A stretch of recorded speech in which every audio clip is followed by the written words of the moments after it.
Hello friends, जय माता की। चैत्र मास का महीना है जो हम हिंदुओं का नया कैलेंडर जारी होता है। हम लोगों का नया साल चैत्र मास से ही होता है।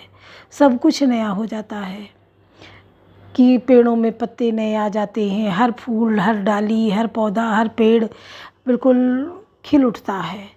फूल आ जाते हैं, फल आ जाते हैं, आम में बौर आ जाता है। आम हो, लीची हो, अमरूद हो, अनार हो, केला हो, सब में फल आ जाते हैं। सब में फूल, सरसों पीली पीली खेतों में खड़ी हो जाती है। सब तरफ हरियाली ही हरियाली, एक अलग छटा छा जाती है। जब आम के पेड़ में बौर आता है तो कोयल कूकने लगती है। सब नए साल का जो है स्वागत करने के लिए तैयार हो जाते हैं। हम लोग भी उसी प्रकार से फागुन का फागोत्सव मना के, और चैत्र महीना आता है, माता जी के नवरात्र शुरू होते हैं तो उसकी तैयारी में लग जाते हैं। इस बार माता जी हाथी पे सवार होकर आ रही हैं। शुभ शगुन होता है हाथी पे आना माता जी का। तो हाथी पे सवार होकर आ रही हैं। और हिंदू पंचांग के अनुसार नया साल शुरू होता है चैत्र मास प्रतिपदा के दिन से। तो प्रतिपदा को पहला नवरात्र है।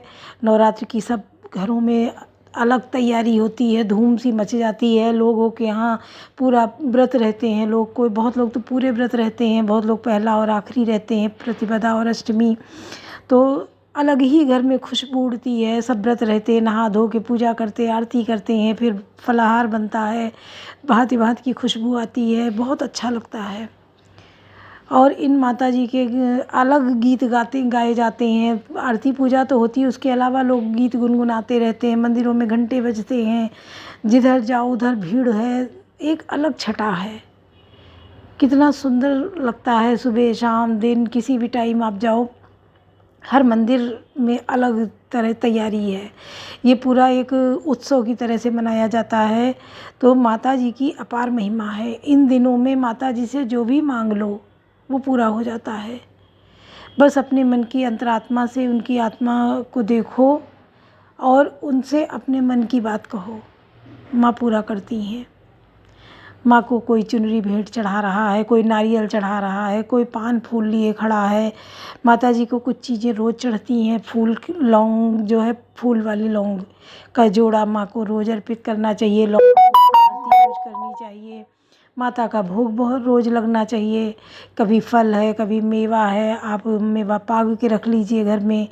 बहुत एक अलग, बता नहीं सकते कितना अच्छा लगता है। अष्टमी को हवन होता है, घर घर हवन होते हैं। कालरात्रि की पूजा होती है, वो तो बहुत ही भयंकर है। कालरात्रि कहते हैं कि माता जी जो हैं उनमें सबकी शक्ति समाई है, सारे देवताओं की शक्ति माता जी में समाई है।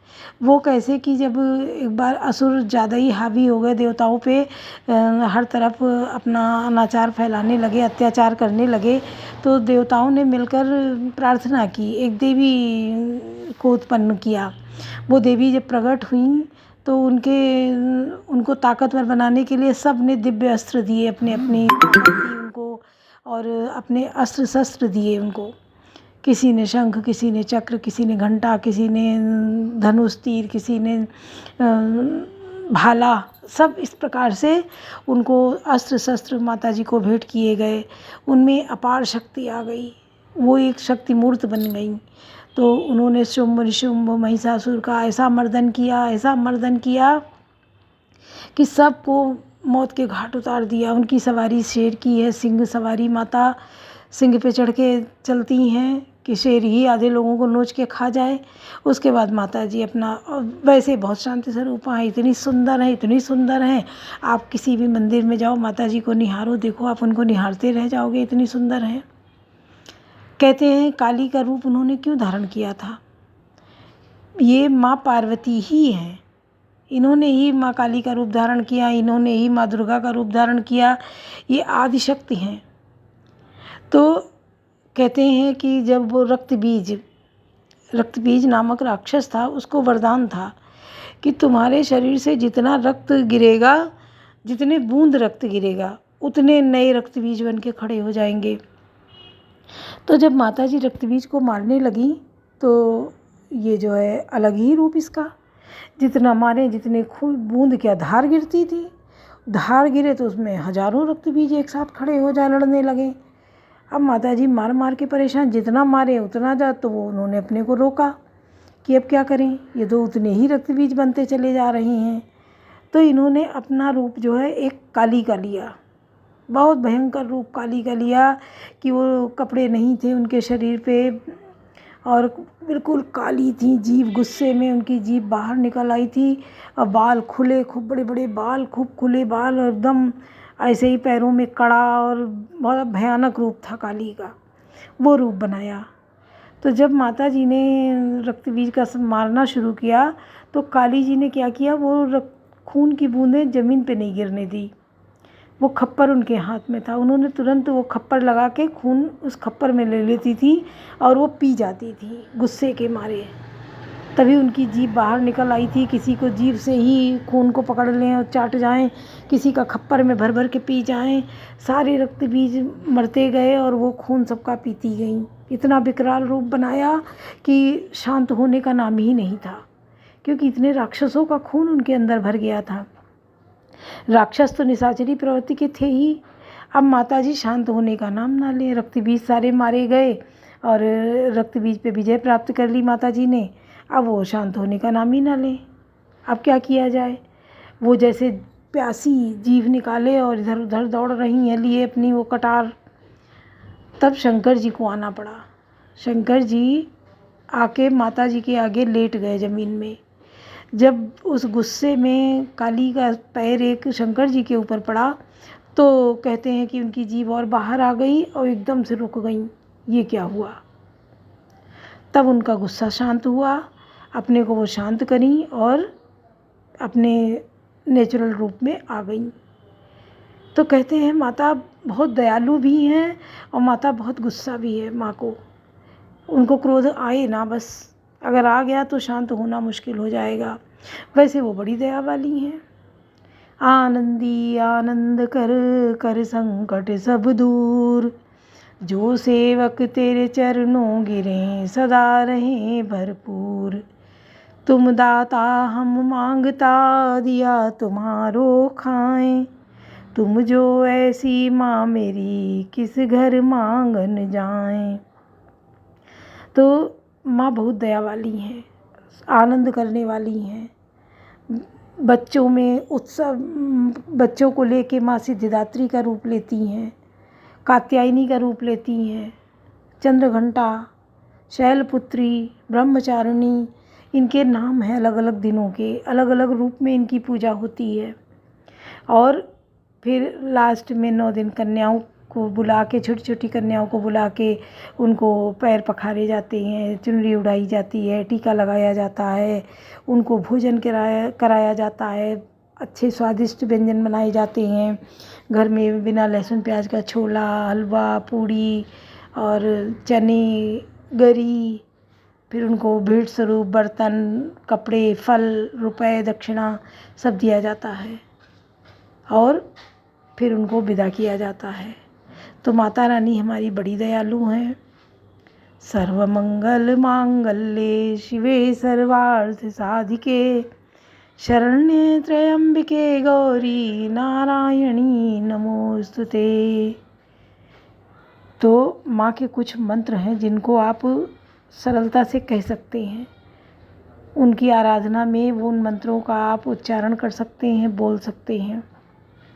माँ बड़ी दया वाली हैं। तो कुछ नहीं, आप यही बोल दें, देवी पूजी पद कमल तुम्हारे, सुर नर मुनि सब होई सुखारे। सुर नर मुनि मतलब सुर देवता, मुनि साधु संत, सुर नर इंसान, सभी लोगों ने माता जी के चरणों की पूजा करके अपने को धन्य माना है, उनके पैरों को पखारा है। तो माता जी को भेंट गाई जाती है, माँ के जगराते होते हैं, माता को चुनरी चढ़ाई जाती है, माँ को मखाने की माला चढ़ाई जाती है। कह रहे हैं मखाने की माला बना के माता जी को चढ़ाना चाहिए। अगर आपको कोई मनोकामना है तो उसको सोचकर लौंग, कलावा में लौंग जो है बांध बांध के माला बनानी चाहिए, 108 की माला लौंग की। बना के और माता जी को अर्पित करनी चाहिए, चढ़ानी चाहिए। माँ ज़रूर मनोकामना पूरी करती हैं। माँ को पान के पत्ते चढ़ाने चाहिए। कुछ चीज़ें हैं जो माँ को बहुत पसंद हैं।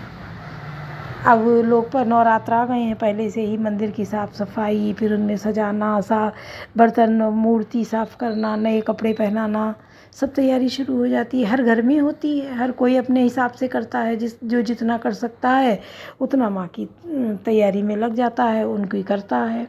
मंदिर जाता है, कोई किसी मंदिर जा रहा तो कोई किस मंदिर जा रहा।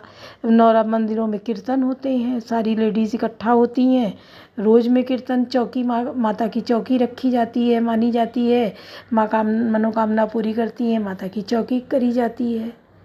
उसमें सब लेडीज़ इकट्ठा होके माता के देवी गीत गाए जाते हैं, सुहाग गीत, मेहंदी गीत, माँ की सारे गीत गाए जाते हैं। और प्रसाद बँटता है, हलवा, चना और जो भी चूड़ी, बिंदी, ये सब सामान सुहाग का दिया जाता है। लोग अपने से आरती पूजा करके अपने घर जाते हैं, अपने घर में जाके सुबह शाम दोनों टाइम की आरती पूजा करते हैं। तो आप लोग भी ये करिए, और जो हमने बोला था वो ज़रूर जमाइएगा। मिट्टी में मिला के जौ एक दिन पहले भिगो दीजिए, फिर एक बड़े सिकोरे में या छोटी थाली जैसे बर्तन, मिट्टी का प्याला लीजिए, उसमें उनको अलग से रखिए। कलश आप अलग रखिए, उन जौ को अलग रखिए। वो जौ अगर आपके घर में हरे हरे होकर जमेंगे तो बहुत खुशहाली आती है। शुरू में आप उन पे कपड़ा एक धो के नए कपड़े को निचोड़ के और ढक दीजिए, चूहे ना खा पाएँ, उससे वो जल्दी निकलते हैं जौ। आपके घर में हरियाली आएगी, खुशहाली आएगी। माता की जौ जमाइए ज़रूर और लोगों को बताइए, शेयर करिए वीडियो को। अगर समझ में आए, पसंद आए तो लाइक कमेंट करिए, शेयर करिए, अपने लोगों को ज़रूर भेज दीजिए कि वो लोग भी इससे समझ के करें। तो जय माता की फ्रेंड्स, राधे राधे।